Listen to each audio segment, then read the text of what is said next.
I start from the supposition that the world is topsy-turvy, that things are all wrong, that the wrong people are in jail and the wrong people are out of jail, that the wrong people are in power and the wrong people are out of power, that the wealth is distributed in this country and the world in such a way as not simply to require small reform, but to require a drastic reallocation of wealth.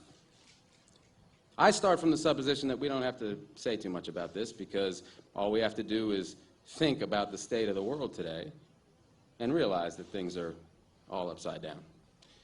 Now, if you don't think, if you just listen to TV and read scholarly things, you actually begin to think that things are not so bad, or that just little things are wrong.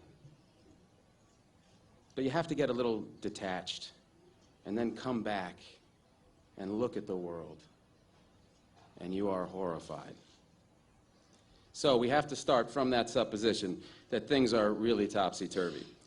And our topic is topsy-turvy, civil disobedience. Now, as soon as you say the topic is civil disobedience, you're saying our problem is civil disobedience. That is not our problem.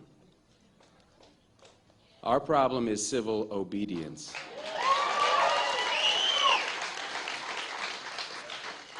Our problem is the numbers of people all over the world who have obeyed the dictates of the leaders of their government and have gone to war. And millions have been killed because of this obedience. We recognize this for Nazi Germany. We know that the problem there was obedience, that the people obeyed Hitler. People obeyed. That was wrong. They should have challenged, and they should have resisted. And if we were only there, we would have showed them. Even in Stalin's Russia, we can understand that. People are obedient. All these herd-like people. Remember those bad old days when people were exploited by feudalism? Everything was terrible in the Middle Ages. But now we have Western civilization, the rule of law. The rule of law has regularized and maximized the injustice that existed before the rule of law. That is what the rule of law has done. When in all the nations of the world, the rule of law is the darling of the leaders and the plague of the people, we ought to begin to recognize this. We have to transcend these national boundaries in our thinking. Nixon and Brezhnev have much more in common with one another than we have with Nixon. J. Edgar Hoover has far more in common with the head of the Soviet secret police than he has with us.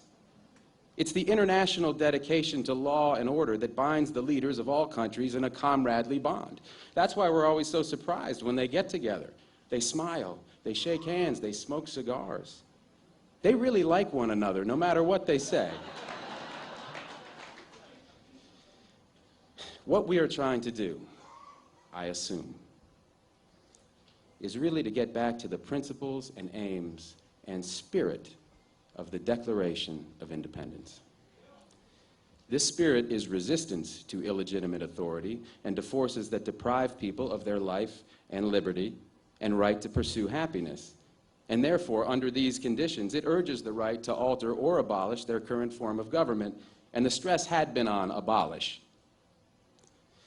But to establish the principles of the Declaration of Independence, we're going to need to go outside the law, to stop obeying the laws that demand killing or that allocate wealth the way it's been done, or that put people in jail for petty technical offenses and keep other people out of jail for enormous crimes.